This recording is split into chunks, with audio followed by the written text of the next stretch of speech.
Hello and welcome. We're going to begin with a notion, a phrase that I use all the time, and I remember all the time that I need to define it.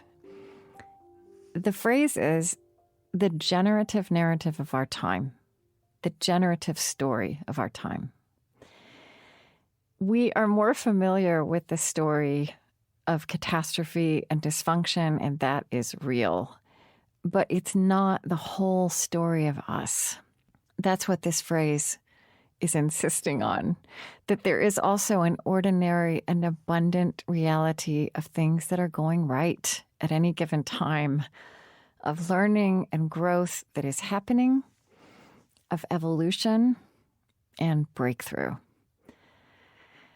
One of the things that happens when I use this phrase and speak of it and people hear it for the first time is that they will say, well, give me an example.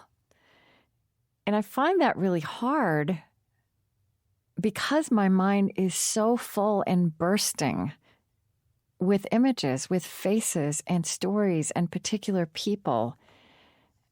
This generative story of our time for me is so embodied and vivid at this point. I had to summon this phrase to describe what I was seeing in these years of drawing out wise and graceful voices in our world, some of them famous, some of them not, but also being out in the world, meeting our listeners and meeting people in all kinds of disciplines and all kinds of communities, all kinds of places, and seeing how ordinary, in fact, it is that people are working with forms that are broken, with a world that is in pain, with institutions that don't make sense anymore, and finding ways to be of service, to have an edifying effect on the people around them, to be healers in so many forms, and to model and advance quietly, but so powerfully, what it looks like when we rise to our best humanity. We are capable of beauty and joy and dignity and incredible creativity and community and care. So the first invitation for you here is to see that you see this too. And my suspicion, because you are listening, is that you are also part of it already. Now, we are strange creatures. And this is one of our strangest qualities, that we don't know how to tell this story of us. We don't know how to take this story of us as seriously as we take rupture and what goes wrong. And I've thought a lot about this across the years. Why is that? And obviously it's a complex question and has many answers. But fundamentally, I think a first response is that we are so skilled in our serious disciplines, which we need. We are skilled in journalism and scholarship, even in medicine and the law, at a critical analysis of problems. And as we learn more about our bodies and brains, we're learning that really our brains are riveted by a critical analysis of problems. Our brains are riveted by problems. Our bodies are designed to keep us safe, in part by keeping us on the alert for pathology, on the alert for what is dangerous. This kind of science is a companion as we walk forward because this kind of knowledge of ourselves can be a form of agency.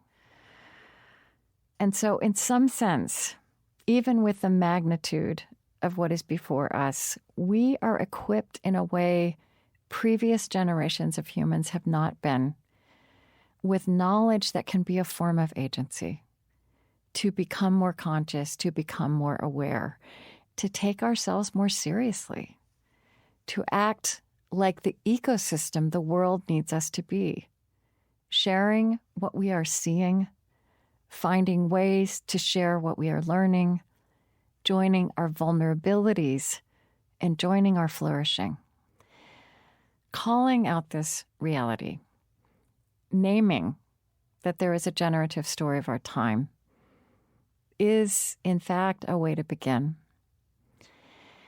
And I also want to offer a simple practice, which is to set out to become, in the first instance, just alert and somewhat reverent of what is good and life-giving in the ordinary encounters of your days. What you read, what you focus on, what you look for and notice in people close to you, and also what you notice in strangers. And let that shape the larger picture of the world that you're working with. I'll share some language that has been helpful to me, that feels like it has the function of a tool in this practice of noticing as a start, noticing and naming. And this actually came from a scientific study of the positive physiological and psychological effects on people who practiced gratitude actively. One of the things that the scientists named that really shifted things for people was establishing a habit of what they called taking in the good.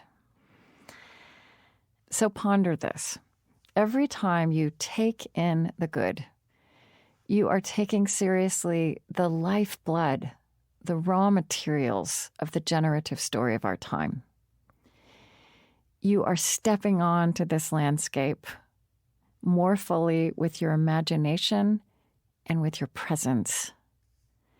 And in so doing, you make the generative possibilities of our time more visible and more real in this world that carries so much pain and so much promise. I'll see you next time.